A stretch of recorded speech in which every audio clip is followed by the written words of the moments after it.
Hello and welcome. In this video, we're going to be revising a very important topic, which is kinematics, that comes in every single exam, not less than 2 to 3 times for mechanics, whether in Edexcel or Cambridge. So as usual for these revisions, we're going to start by revising a little bit of the concepts to show you what you will need. This is a crash course. Basically, I'm going to give you what you need. The test is very soon, so let's get started. First of all, in kinematics, we have something that's very important in the beginning, which are the kinematics graphs, okay? The first graph we have is the distance or displacement against time, okay? So it's a distance time graph, okay? In a distance time graph, something is super important is that, let's say I have a graph like this. What is the gradient or the slope? We know that gradient is basically rise over run, or in other words, y over x, right? My y here is distance, my x is time. What is distance over time? Speed. So the gradient, in other words, is basically speed or velocity. Okay, so this is the number one most important thing. How's this helpful? Is that literally everything that happens to the gradient happens to the speed.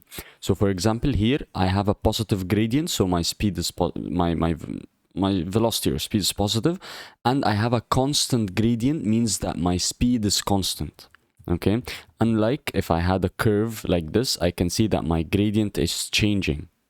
So my gradients are always positive, so velocity is positive. However, it's changing, it's increasing. That means that the speed is also increasing, so this is accelerating. This is how you should think. Always think about your graph. Distance against time, that means that the gradient is speed. Whatever that is happening to the gradient is happening to the speed. Okay, let's move on to the next graph, which is the hardest out of them all.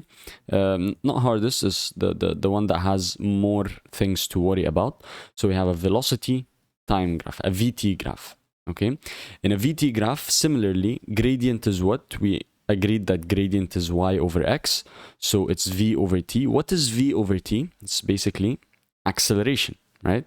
Gradient is the change in y over change in x. So change in y over change in x is basically change in velocity over change in time, which is acceleration.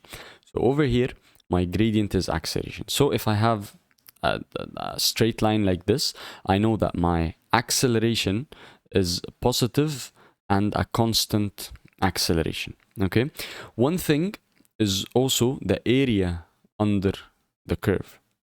Area under the curve. You know that area is basically, let's say if you have a rectangle, it's basically the length times the width, right? So area somehow is the y times the x. I'm trying to use the same concept here. Y multiply x, right?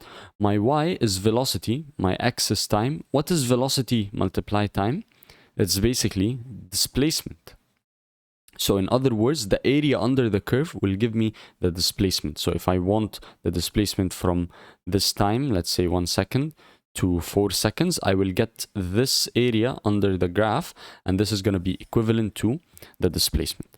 This is basically what I want you to know. The last and final graph is, you guessed it, you have the acceleration time graph. So it's acceleration against time graph. So if I have something, let's say that's like this, I know that acceleration here is a constant value. My acceleration is constant. And here I wouldn't think about the slope. I'll just think about the area under the graph. Area under graph. As we know, area under graph is basically x times y. So what is acceleration times time? Acceleration times time is basically change in velocity, right? So the area under the graph is somehow gonna be related to change in velocity. So if I want the change in velocity between this time and that time, let's say from 3 to 4 seconds or whatever, if I get the area under the graph, that's gonna be equivalent to the change in velocity. But this is the least idea that you're gonna use. You're always gonna find yourself ending up in this graph, I believe, which is the one that you have to worry about more things, because you have to worry about the gradient, which is equal to acceleration, and you have to worry about the area, which is equal to displacement. This is basically the kinematics graphs quickly. What else we have when something that obviously you've heard about, the Suvat equations. These Suvat equations happens only and only if we have constant acceleration. Constant is also sometimes written as uniform. So constant or uniform acceleration. What I like to do in Suvat equations, that I'm going to teach you in the questions that we're going to solve, I like to write Suvat like this. Okay. And I know that I have 5 equations, okay? In front of each letter, I'm gonna write the equation that does not include that letter. So in front of S, which is displacement, I'm gonna write the equation that does not include displacement. In front of U, I'm gonna write the equation that doesn't include U, which is S equals VT minus half AT squared. However, I don't recommend using this formula ever. S equals UT plus half AT squared. Here I don't have a V. The equation that doesn't include acceleration is S equals a V plus U over 2t. And lastly, the equation that doesn't include time is V squared equals U squared plus 2as. And I'm going to use those to solve. And I'm going to show you the correct way to solve. The last thing I want to show you is when we include calculus in kinematics, we know that we have displacement, velocity, and acceleration. Going this way, I differentiate with respect to time. Going this way, I differentiate with respect to time. So if I have displacement and I want to go to velocity, I differentiate the displacement with respect to time. Going back, I integrate. So I integrate the acceleration with respect to time, and going this way, I also integrate the velocity with respect to time. This is calculus in kinematics, and we're gonna have a look on it, if not in this video, then in other videos. Before starting to solve, I just want to show you something that's super important, is that this course that I've designed is basically a course that it has every single thing you need in mechanics. I can't stress how good this is. I designed it myself, and I designed it with the purpose of giving it to my younger self. If I had this when I have my mechanics exam, it would have changed lots and lots of things. It would have made it a lot easier. It has every single chapter with worked examples, lots and lots of worked examples on the chapter. Every single scenario you can imagine is going to be there. And then at the end, you're going to have a full past paper section and summaries and keywords section, where it summarizes literally everything that you need to memorize, like the keywords, the assumptions, and all the important ideas that you should know. It's a 16-hour course, and it's worth every single penny. I can share with you a discount code. Just email me, okay, or maybe stay till the end of the video. I'm going to share the discount code. Yeah, please just take a look, and I hope all the best for you.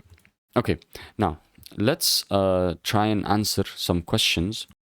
All right, so I like to have those Suvat equations handy next to me so I can show you how to approach questions that need them. Okay, so let's read the first question. The first question says, a ball is projected vertically upwards with a speed of 14.7 meters per second from a point which is 49 meters above a horizontal ground. Okay, modeling the ball as a particle moving freely under gravity, find the greatest height above the ball reached by the ground. Okay, so in all the kinematics equations, just like the previous revision video where I revised incline, I'm going to give you some steps to do for every single question. The first thing I like to do is to draw what is happening. So let's say this is my horizontal ground. This is a point which is 49 meters above the horizontal ground. So this is 49 meters. A ball is projected vertically upwards, and it's probably gonna go up and go down over here. It's projected with a speed of 14.7. So what do you think the speed is? Which letter of the Suvat? Is it displacement? It's either one of those two. Is it initial velocity or final velocity? It's gonna be initial velocity. However, this is respective, and I'm gonna teach you how to think about it. So let's say the speed is 14.7 meter per second. Okay, so for any kinematics or Suvat type of questions, what you need to do are two things. The first thing is your reference point, or the 0 point, or the zero displacement line. Okay, you need your reference. Are you going to take your ground as your reference, and then so that means that the ball started with a displacement of 49, or are you going to use this point as your reference, so the displacement here is 0, so on. So I'm going to teach you how to choose it, but that's the first step, to choose your reference. Second step is to choose the positive and negative directions. That's the second step. And obviously there is another step, third one, which is to know where is your first starting point, and where is your ending point. Okay, so let's apply those three steps here. First of all, in the reference, I'm gonna give it to you straight away. You always choose your reference as the first starting point of your object. Okay, so if the object is starting from 49 above the ground, so your reference, this is your zero displacement now, here is your reference point. That's the easy way to deal with it. Okay, second of all, choosing a positive and negative direction. You're free to choose whatever. For this question, I'm gonna choose the upward direction as positive. So any velocity that's upwards is gonna be positive. Any acceleration upwards is gonna be positive. Velocities downwards and acceleration downwards are gonna be negative. And take care that any displacement under your reference point, this is the reference point that we chose, any displacement under that is going to be negative, and any displacement above that is going to be positive, because the reference is the 0 point. Okay, this is what we chose over here. Now, the greatest height above the ground reached by the ball. So the ball is going to be thrown, and then it's going to reach a maximum height over here. Now let's do the third step. Where is my starting point and where is my ending point? You're free to choose. Over here, this is going to be my starting point, and this is going to be my ending point. So when I choose my values now, when I put in what is my u, what is my displacement, what is my time, blah blah blah, I'm going to put these values according to these 2 points. Okay, so in other words, it means that the final point is going to be the point where you take your v final at. So I can't say that I'm taking this as my final point, and for velocity final, I put it for the velocity when the particle was here. That's wrong. So this is what I mean by final point. So you put your final velocity, it means that my final velocity is going to be velocity at my final position, which is position number 2. So by practicing, it's going to become clearer. So now, the last step is to start listing the things that you have. I like to always start with u. So u is 14.7. Is it positive or negative? It is positive because it's pointing upwards, and I indicated that upwards is going to be my positive direction. What else? I have acceleration. Now, acceleration of gravity acts in which direction? Acts downwards. So it's going to be negative 9.8. This is Edexcel, so negative 9.8 meter per second squared. What else do I have? Do I have the displacement? No, I want the displacement. I want the displacement between my initial and final positions, position 1 and position 2. That's why those are the positions I chose, and hence the displacement is going to be the displacement between them. So this is what I want. And what else do I have? I have v final. The final velocity is going to be the velocity at the greatest height. And you know, when something reaches its greatest height, it stops momentarily. So always the velocity at the greatest height is going to be 0. So now I've mentioned u, a, s, and v. Which letter haven't I mentioned? It looks like I didn't mention the time. I didn't mention the letter t. So straight away I come here, I see t. I'm going to use the equation in front of it. Remember, we wrote the equation that doesn't include t in front of t. That's the reason. So when you see, okay, I mentioned u, a, s, and v, which letter didn't I mention t? So I come back and use straight away, just without thinking, using the equation in front of t. So I'm going to use this equation. So v squared is going to be 0 squared plus 2 times a is negative 9.8. 0 squared equals 0 squared equals u squared, which is 14.7 squared, plus 2 times a, which is negative 9.8, times s, which is the thing that I want. So negative 14.7 squared equals 2 times negative 9.8 s, divide by 2 times negative 9.8, divide by 2 times negative 9.8. The negatives will cancel, and I'm gonna have an s value of 11 meters, around 11.0 something. So I'm just gonna round it to 11 meters. Now this s is basically this height over here, from here to here, that is 11 meters. The question wants the greatest height above the ball, the greatest height above the ground. So it wants all of this height. It wants from here all the way up to there. So it's going to be this 11 plus this 49. So 11 plus 49 is going to be 60. So this answer over here is 60 meters. Now, this is the correct answer. Let's move on to part B. Let me erase a little bit. All right.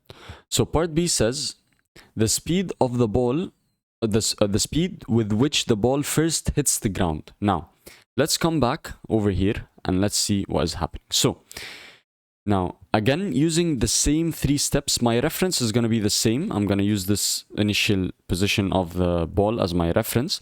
My positive and negative direction, I'm going to take up as positive again.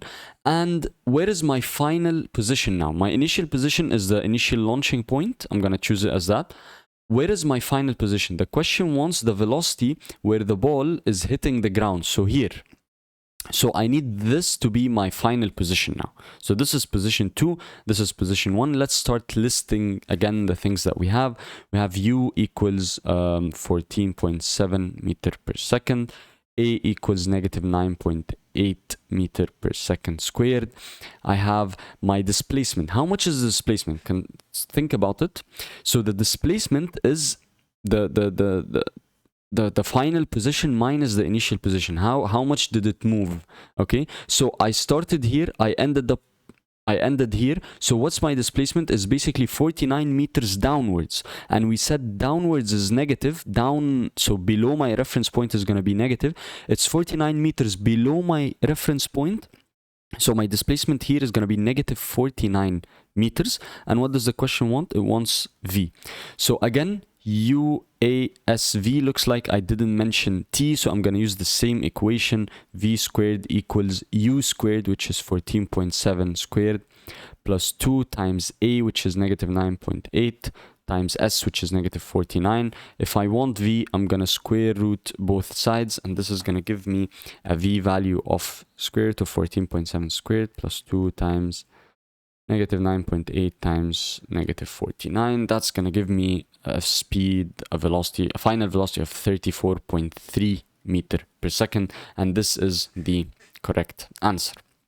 So for part C, it says the total time from when the ball is projected to when it first hits the ground. So again, I'm going to use the same initial and final positions, because I'm looking at the time between 1 and 2. So basically, I just need time over here. So now I have everything. Now I have V. V is now 34.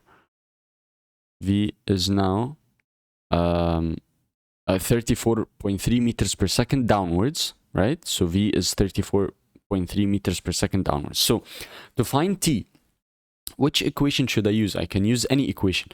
But what I recommend is, you know that V is a value that we calculated.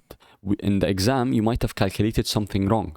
So if you calculated something wrong, you don't want to carry it into the next question. So whenever you can, this is not always possible, but whenever you can, try to choose only the givens. So what I'm going to do here is that U, A, S, and T, I'm going to use the equation without a V. Okay, this is what I'm going to use. So the equation without a V is basically this equation over here. So S, which is negative 49, is going to equal U, which is 14.7, T plus half times acceleration, which is negative 9.8, times T squared. So this looks like a quadratic. Let me rearrange it. So half times negative 9.8 is negative 4.9. Moving it to the other side to become positive is 4.9t squared. Moving this 14.7t to the other side becomes negative 14.7t. And then I have a negative 49 equals 0. Solving this quadratically, you can solve it using the quadratic equation. You can solve it using factorization any way you would like to solve. If you would like, I have a full playlist on quadratics that I'm going to leave the link to it in the top right hand corner. Go check it out. Super useful. So when you solve this, you're going to get two values of t. The first one is going to be 5, so t equals 5 seconds, and the second one is going to be t equals negative 2 seconds. You obviously discard the negative answer, so your answer over here is t equals 5 seconds, and this is how to answer this question. Question 2 we're not gonna do, since this is I want to do other questions first. Okay, so let's move on to the next one. All right, so for this question it says that we have 3 posts P, Q and R fixed in that order of a straight horizontal road. So we have a straight horizontal road and we have 3 points. The distance from P to Q is 45, and oh no, I think this is not the question that I want. Yeah, oh sorry, so it's question 8. Yeah, this one. So a train moves along a straight track with constant acceleration. 3 telegraph, they're very similar. We have 3 points and 3 points, that's why I was confused. Train moves along a straight track with constant acceleration.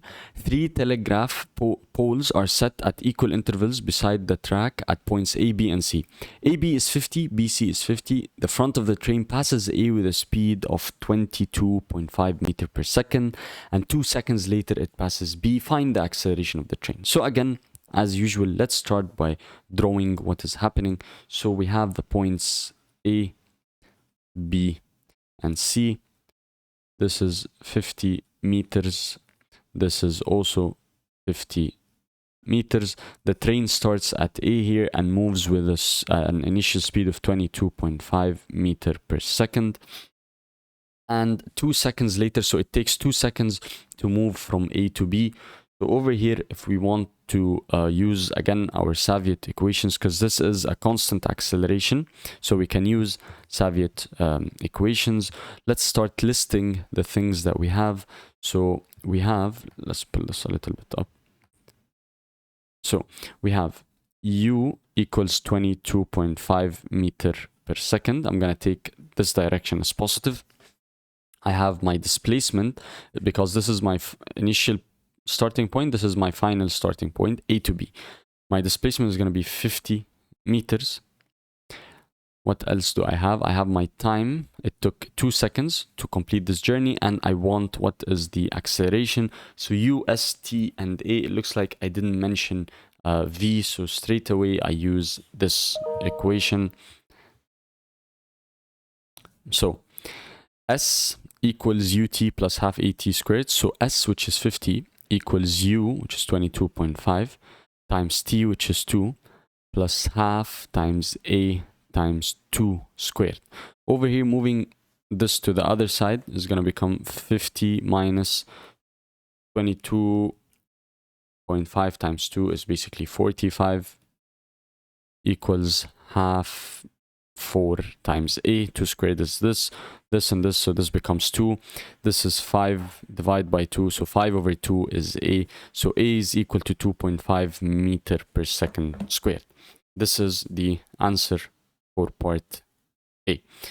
Now, part B says the speed of the front of the train when it passes C. So now I want the speed when it passes C. So what I can do is, because I have lots of information in position 1, I have the initial velocity in position 1, now I have the acceleration of the whole thing, and I have the displacement all the way over here. So what I'm going to do is, I'm going to choose now my position 1, I'm going to leave it the same. My position 2, I'm going to choose it as C. And let's start by listing everything down again. So again, we're going to have u equals 22.5 meter per second. My s is now going to be all of this displacement, which is 100 meters. And I'm going to have my acceleration, which I got from the previous question, meter per second squared. As long as you have three things, you can find the fourth one easily. The question wants the speed. So now, what is the final velocity at c? Which letter didn't I mention? I didn't mention t, so straight away this equation. So v squared equals u squared, so 22.5 squared, plus 2 times a, which is 2.5, times s, which is 100. If I want v, I'm going to square root both sides, and this is going to give me an answer of v equals 31.7 meter per second. This is the answer.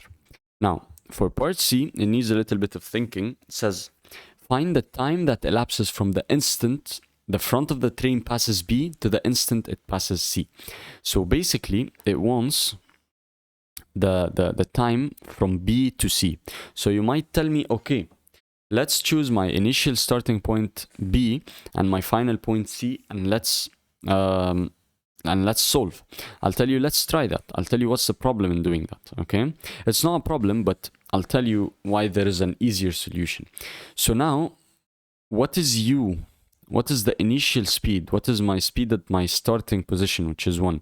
Do I have the speed at B? No. So what I will need to do is I will need to do another Suvat equations where I'm taking 1 as my starting point, 2 as B as my ending point, okay? And then I'm gonna get the final velocity here, and this final velocity is gonna be the initial velocity when I'm taking this part B to C. This is a route, you can do that, okay? But there is another thing that is more easier to do, okay? So let's erase this.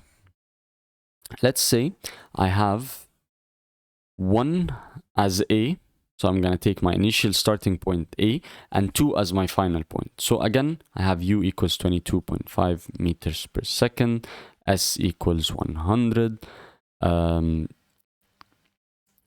acceleration equals 2.5 meter per second. I got the final velocity here, but I'm not going to use it.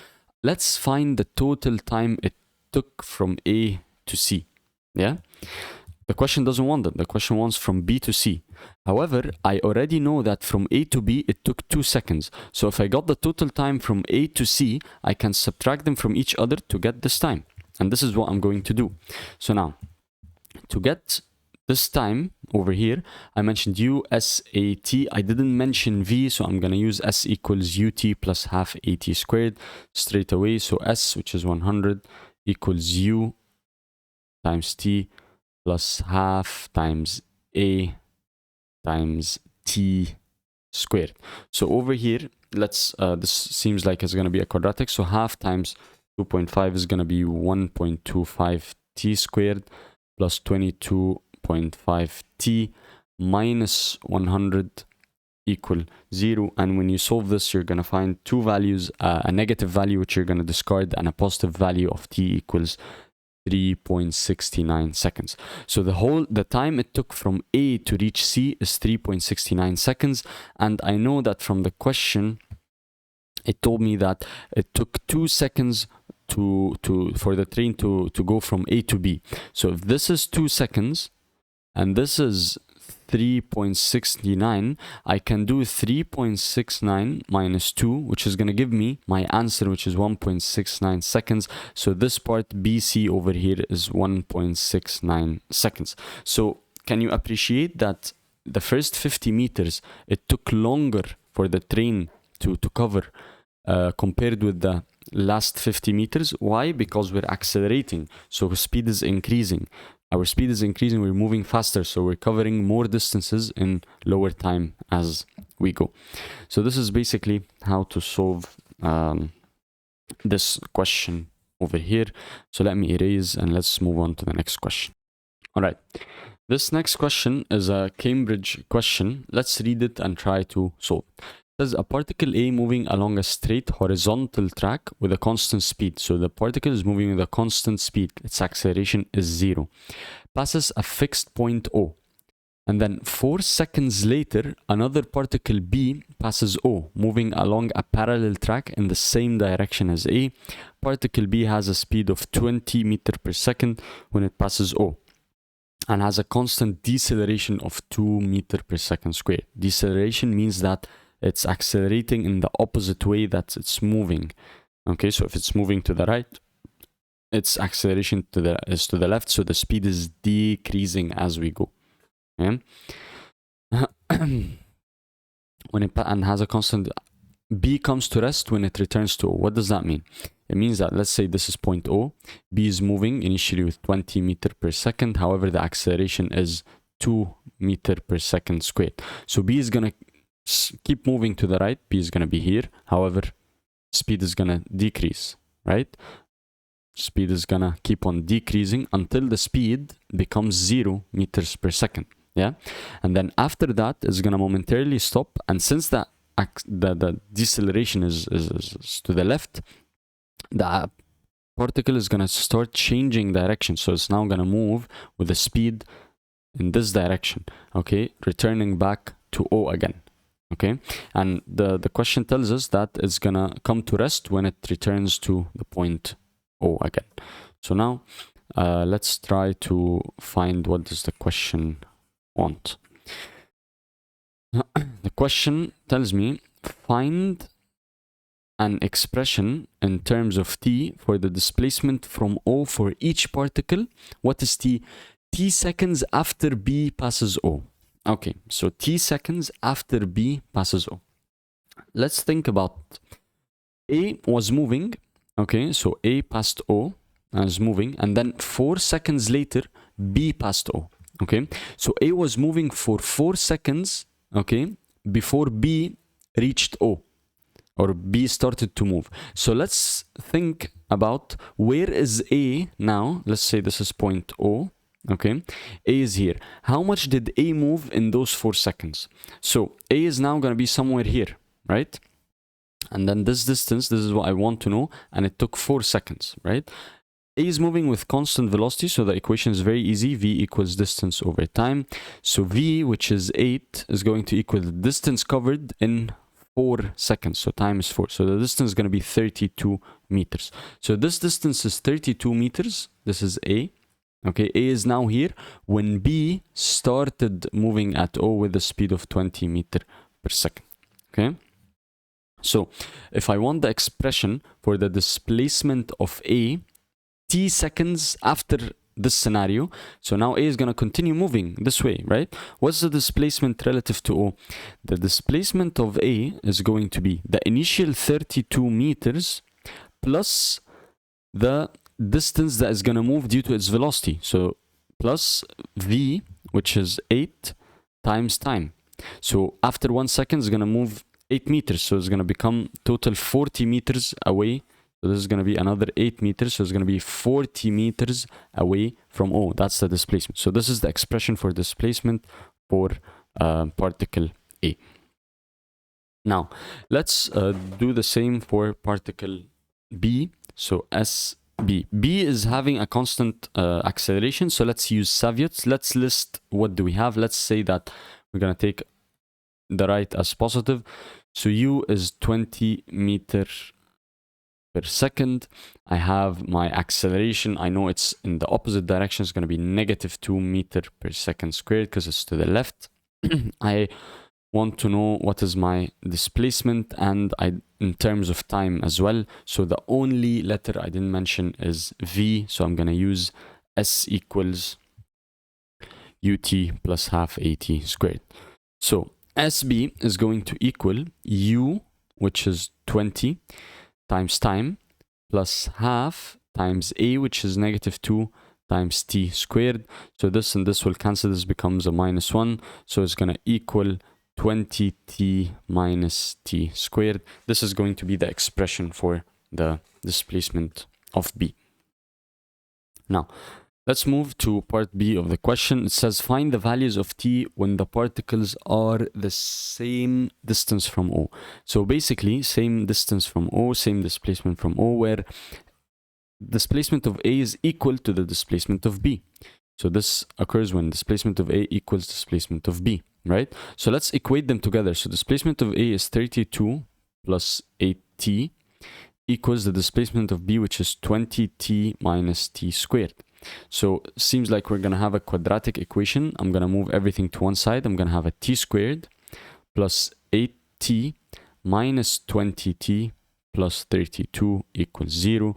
So t squared minus 12t plus 32 equals 0.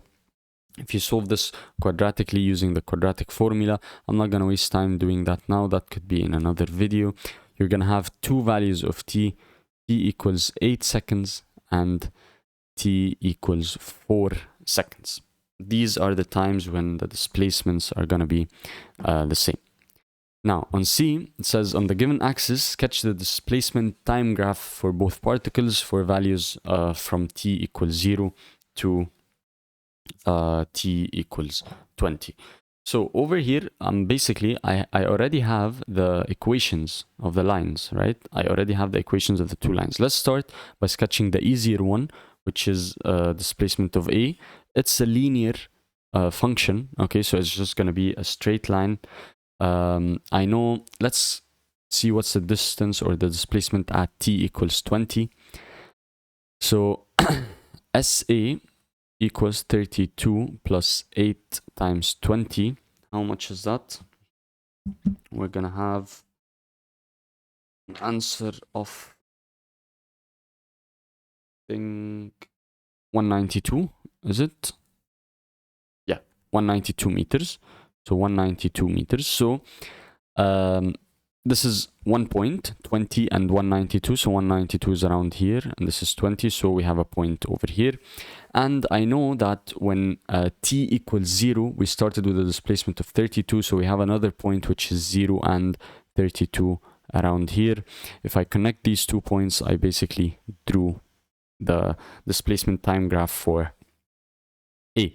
And if you can see here, if you remember in the start of the video, I told you in a displacement time graph, the gradient is going to be the velocity. And here we're moving with a constant velocity. And here you can see it's a straight line. So the gradient is constant. This makes sense. Okay. Now for the other part, which is 20t minus t squared, I will need to draw what is happening. This looks like a quadratic and this is negative. So it's a open down parabola. First, let me say what is SB when t equals 0. When t equals 0, this is 0, this is 0 as well. So we're gonna have a point 0 and 0. That's the first thing. And it's also useful to find the roots or where y equals 0. So now let's do 0 equals 20t minus t squared. I can factorize a t, so this is going to be 20 minus t. So I'm going to have two answers when t equals 0 and when 20 minus t equals 0. That gives me a t value of 20. So I'm going to have a 0 here and another root or another 0 over here. So my parabola is going to look something like this. I know that I had intersections at t equals 8. So at t equals 8, I had an intersection with the from the previous part. Remember where they both had the same distance, so they both were the same displacement. This happened at t equals 8 and at t equals 4, so around here. So these two parts are intersections of the curve. So my curve is basically gonna look something like this. Let me try and sketch it properly.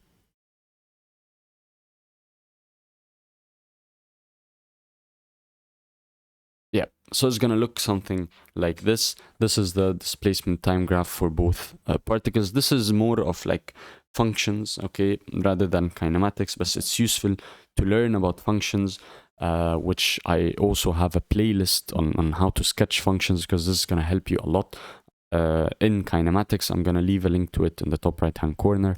Please feel free to check it out. Now, let's go to another question over here. And this question has two parts. It has a dynamics part, okay, which I covered basically the same idea. I covered incline slopes in the previous video. So I thought it's a smart thing to try and cover also pulleys, where students find them a little bit harder. So we have a typical question where in the first parts it's a normal pulley, Newton's second law question, and then a hard kinematics question at the end. So let's see how we can attempt this. As two particles, A and B, have masses 5m and km respectively, where k is less than 5. It's telling you k is less than 5 means that A is heavier, so probably when they're released, A is going to move down, B is going to move up. The particles are connected by a light, inextensible string. The word light tells me that the tensions on both sides of the string are the same, and the inextensible part tells me that the accelerations on both parts are the same, and the displacement of both particles are the same, and the velocities of both particles are the same at the same exact time. You cannot find A moving faster than B where the string is inextensible. They're both moving with the same acceleration magnitude, and if A moved 1 meter down, B is going to move 1 meter up, and acceleration is also the same. So basically this is what the word inextensible tells you, and it tells you that it passes over a smooth light fixed pulley. Light means it doesn't have a mass. Smooth, no friction, and smooth is also another way to tell you that tensions on both sides are the same. The system is held at rest with the string taut, the hanging parts of the string vertical, the hanging parts of the string vertical, and with A and B at the same height above the horizontal plane. So they're level, they're the same level. As shown in figure 4, the system is released from rest. After release, A descends, so A moves downward with an acceleration of 1/4 g. So first question tells me show that the tension in the string as A descends is 15/4 mg. I like to draw it so I can have my space. Okay, so this is gonna be particle A, this is particle B, so I have A, B. Okay, like the previous video, we're gonna start by always here your axis is obviously, you don't have any motion except in the Y, so you can take this as your axis. For A here, let's start by doing the free body diagram for A. I'm gonna have only two forces acting. I'm gonna have the weight, which is directly down, which is the mass 5m times the acceleration of gravity. I'm gonna have tension upwards, and I know that my acceleration is downwards with a value of 1/4 g. Now after I'm done, I'm gonna choose a positive direction. Here it's a scenario where sigma f in the y direction is equal to ma. We have acceleration over here, so I need to take my positive direction. Okay, when doing sigma fy, I need to take my positive direction the same as the acceleration direction. For A, acceleration is down, so I'm going to take down as positive. Any force pointing down is positive, any force pointing up is negative. So 5 mg is down, so it's going to be positive 5 mg. Tension is up, so it's going to be minus tension, equals mass, which is 5m, times acceleration, which is 1/4 g. So over here, tension is going to be 5 mg minus 5/4 mg. If you put that on the calculator, 5 minus 5/4 is basically 15/4. So that shows that the tension is 15/4 mg. Okay, this is what we were required to show. Now question B tells me find the value of K, which is the constant multiplying the mass of B. So let's do the same for B. So now I know that B has a weight component, down. It's going to be mass, which is Km, times G. And it's going to have a tension force upwards. And since it's a light string, the tensions on both sides are equal. And since it's a smooth pulley, the tensions on both sides of the string are also equal. Over here, however, the acceleration for B is upwards with the same value, 1/4 g. It's the same value because it's an inextensible string. So let's do the the sigma fy for B. Which direction should I take positive here, up or down? If you said up, you are correct because we always follow the direction of acceleration in dynamics. In kinematics, you don't need. Remember, we had plenty of examples where acceleration was down and we took upwards as positive, and we just placed acceleration as negative. It doesn't matter. But in dynamics, you have to follow the direction of acceleration. So let's start writing the equation. So sigma Fy equals ma. Up is positive, so I'm going to have tension positive. Let's replace it straight away with 15 over 4 mg minus weight, which is kmg, is going to equal mass, which is km, times acceleration, which is 1 over 4g. Over here I can see that m is going to cancel from everything, as well as g is going to cancel with everything. I'm going to have 15 over 4 equals k plus k over 4. So 15 over 4 equals, what is 1 plus 1 over 4? That is 5 over 4 k. So 4s will cancel. I'm going to divide both sides. K is going to equal 3. And this is the answer to part B over here. Part C says, state how you have used the information that the pulley is smooth. Again, this is where the keywords are useful and come in handy, and they can get you marks. You should say that tensions on both sides of the string are equal. This is the exact sentence that you should say. Okay, now let's take a look at the part that we're interested in. After descending for 1.2 seconds, the particle A reaches the plane. So it took 1.2 seconds for A to fall, okay, to reach the plane. Immediately brought to rest. So it stopped when it reached the plane. It was stopped by the impact, and the initial distance between B and the pulley is such that in the subsequent motion B does not reach the pulley, because you know that A is moving down, B is going to move up. After A hits the ground, B is not going to magically stop. It has inertia, so it's going to continue a little bit. This last sentence tells you that it's going to continue and reach its final maximum height before hitting the pulley. Okay, what does the question want? It wants find the greatest height reached by B above the plane. So let's think about that. So B is first going to move, since A is moving down, B is moving with acceleration up, okay, for 1.2 seconds, right? Until A reaches the ground. After that, things are gonna change. Let's worry about that later. Let's think about this first scenario first. So for the first 1.2 seconds, so first 1.2 seconds, what is happening? Let's take A. Let's take A for example and try to get this displacement over here using kinematics. And we know, since it's an inextensible string, the distance that A moved down is going to be the same as the distance that B moved up. So for A, let's start taking, let's say, downwards as positive this time, so I can give you some different approaches. So for A, I have my initial velocity was 0. They both started from rest. My acceleration is downwards, and it's 1 over 4g meter per second squared, right? I'm gonna leave it as positive because it's downwards. And I have my time was 1.2 seconds, and I need my displacement. Which letter didn't I mention? V. So I'm gonna straight away use S equals ut. So u is 0 plus half times A, 1 over 4g times 1.2 squared. This is gonna give me the displacement of A.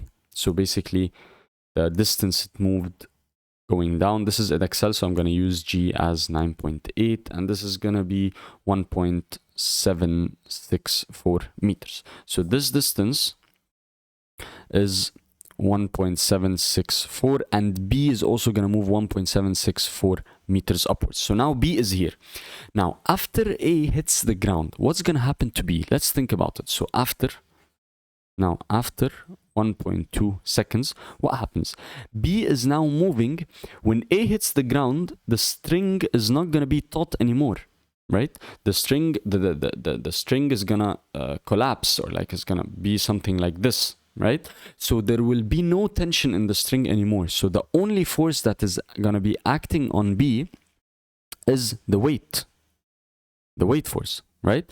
However, B was moving, so it reached some velocity over here, so it's going to continue with that velocity a little bit before it stops. So the smart thing to do is to find out what is this velocity. So let's think about this. So now actually we're in the first 1.2 seconds again. Let's do for B, particle B, let's take up as positive. We know u was 0, acceleration was upwards with 1/4 g meter per second squared.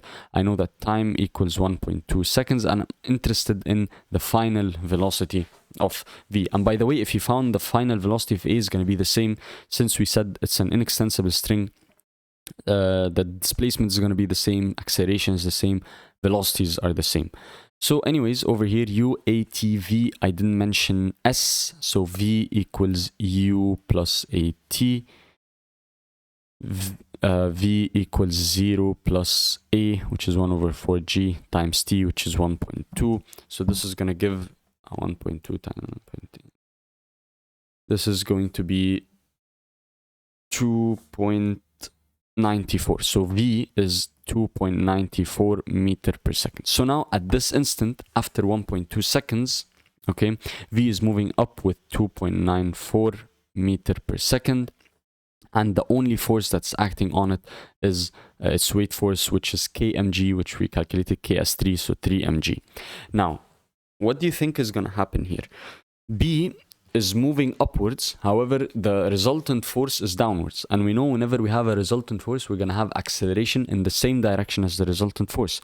So if the resultant force is down, B is going to be having an acceleration downwards, right? What's that acceleration? Let's do sigma Fy equals ma for B, taking the direction of acceleration as positive. So downward force is positive, so 3 mg, it's the only force that I have. It's going to equal ma, m is 3m times a, 3m cancels, so basically acceleration is g. So a, now B is having acceleration downwards. It's basically free falling, right? Because nothing is, no tension, it's just free falling in the air with acceleration of g, which is 9.8 meter per second squared downwards. Now, let's think about kinematics now. B is here and is moving upwards with some initial velocity. Remember that we calculated here as 2.94, right? So now the initial velocity of B is 2.94. Which direction should we take as positive? Let's take upwards as positive. So U is going to be positive 2.94 meter per second. That's U. Okay, acceleration is now what? It's now negative 9.8 meter per second squared. Why negative? Because acceleration is down and I chose up as positive. Now, V is equal to 0 because I want to see the greatest height that B reached, which the greatest height is when it reaches, it stops at the top. So its final velocity is 0. UAV, and I want to find the displacement that occurred at these instances. So to find the displacement, you have U, A, V, and S. I didn't mention T, so I'm going to use V squared equals U squared plus 2AS. So 0 squared equals 2.94 squared plus 2 times negative 9.8 times S. So moving this to the other side is going to become negative 2.94 squared, dividing by 2 times negative 9.8. That's going to give you S, which is going to be a value of 2.94. It is going to be 0.441 meter. So basically what happened here is that B moved, B started here, A moved down a distance of 1.764, so B moved up a distance of 1.764.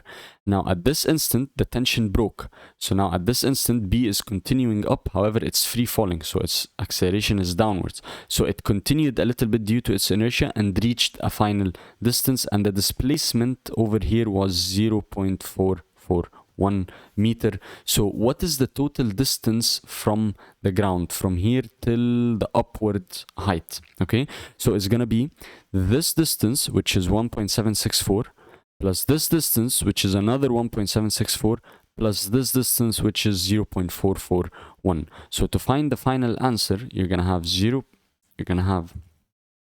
1.764 plus 1.764 plus the final displacement it moved when it was free falling, 0.441. Adding everything together